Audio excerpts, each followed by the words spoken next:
iPhones don't have the best cameras, and I was particularly disappointed with the iPhone Air's camera when I first tried it. But after using it for a few weeks, I've actually figured out how to get my photos looking pretty nice, and I genuinely enjoy taking photos with this phone now. By the way, I'm not encouraging you to spend £1,000 on this phone. You shouldn't. You can see my full review on it if you want to. But this video is just going to be explaining how you can make your iPhone take much nicer looking pictures than it currently does. So the first things I'm going to mention are in the camera app itself. So first of all, you've got this resolution selector up here. Now, I would recommend changing this to 48 megapixels because if you plan on cropping into your image, or just in general you want more detail out of your photos, then go with 48 megapixels. Otherwise, it isn't really a huge deal, but I personally just shoot with 48 megapixels anyway, just in case I need it. Now, next of all, you should enable the 35mm lens on your phone. And what this does is it allows you to click on 1x down here, and it switches it to, so this is a 26mm lens on the Air.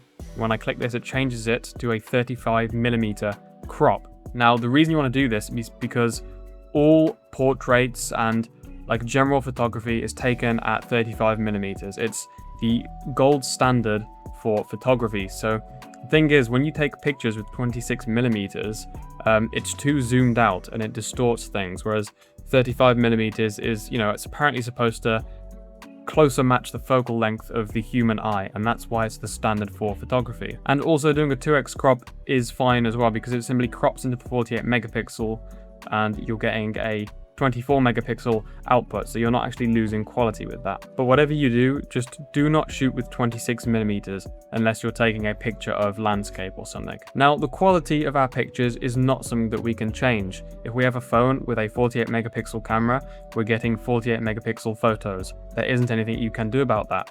However, what we can influence majorly is the look of our photos, and this is everything. So if we go into this style section, as you can see, it is a bit warmer on camera because I'm shooting at 5600 Kelvin, but as you can maybe tell, it's really cold with the standard style in the camera app.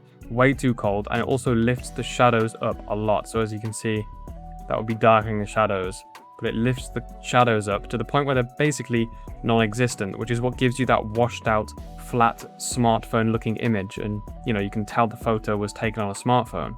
So what I've done is messed around and I finally found the perfect style. Now, I'm coming from Leica, Xiaomi Leica devices that have a contrasty warm tone to them.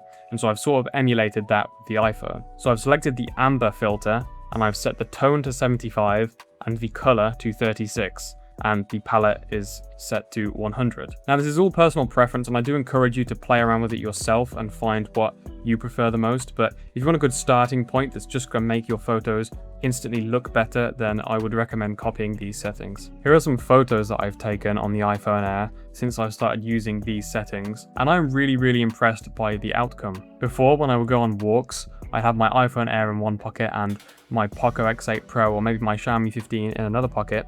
And now I genuinely like to take the iPhone out to take some pictures because I actually enjoy using it now. When I first got it and it was set to the default settings, it simply took horrific pictures and I just never wanted to use it. Making your photos look how you want them to look is one thing, but you also need to frame your shots correctly. Now, obviously there's no objective way to frame your shots, but there is a general rule and I'm going to teach it to you now. Now, the rule that I'm talking about is the rule of thirds. So just make sure that you have the grid enabled on your camera app. Literally every phone has this as an option. And so as a bad example, you wouldn't want to take your picture head on at your subject, this pole here being the subject.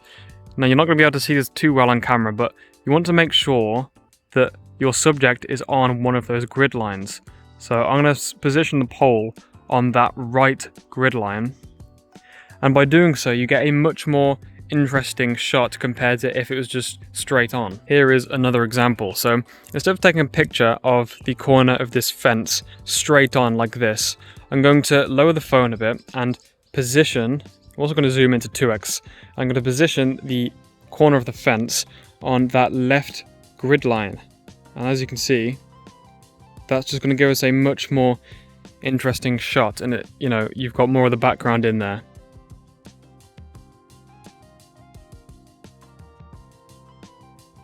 So yeah, that's basically how you want to use the grid lines and how to frame your shots better. Now, the final thing that I'd like to mention is editing your photos. Now, I'm not saying that you should spend an hour editing every single photo you take to get it perfect, but there is some small changes that you can make to make your photos just that little bit better. So the app that I recommend you use is Adobe Lightroom. This is just what everyone uses.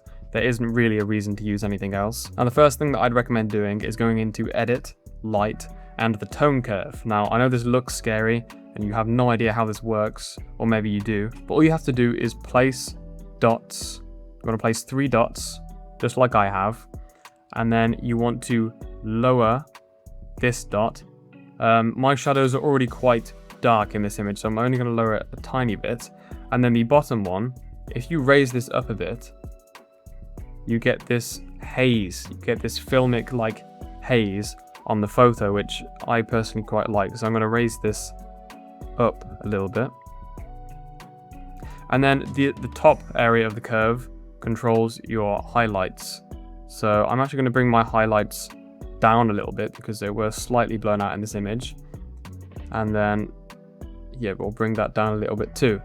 So that, yeah, the tone curve, it looks complicated, but it's actually quite simple once you know how to use it. Now, one thing that I love to do with my nature photos is go into color and then go to color mix, and then I like to go to the green, and first of all I like to shift it a little bit more yellow, maybe 25, and then just fully desaturate it and drop the luminance by like about 38, something like that. And as you can see now, we have these dark earthy green tones compared to the vibrant green that we had before. Some people may like this green that was there before. I personally like it a much darker green, and it helps the flowers pop more.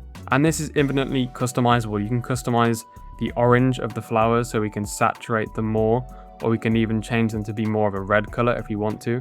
There is so much that you can do with the HSL or the color mix slider in Adobe Lightroom. And the final thing that I do on pretty much all my photos is I'll add a bit of vignette to get it just a little bit closer to the Xiaomi Leica look that I used to. And then I also like to add some grain. So it really depends on the lighting of the image, depends on how much you should add, but I'll usually go around 24. And if you want it to actually look like film, you want to put the size of it down to pretty much 0, I would go, and then turn the roughness up to about 75. And then, yeah, it'll be hard to see on camera, but then you get some grain in your photo. And like I said, depending on the lighting, you might want to turn it up. So yeah, we've gone from this iPhone image that already looked better than usual because of the settings that I'm using, and then we've made it look like it was taken on a professional camera and, you know, actually edited, and this is post ready now. And that is just an example of what you can do in Adobe Lightroom. You don't have to do all of that. You can just leave it at the settings that I showed you in the camera app. Now, of course, you can apply most of these tips to Android phones as well, but this video is specifically about iPhones purely because they take such boring photos out of the box. So I encourage you to go and try these tips, especially the styles one, because that's the easiest thing that you can do to make your photos look nicer. So go and try it, and you can post the photos in my community tab and I can see them myself. So I hope you found the video helpful. Thank you for watching, and I will see you in the next one.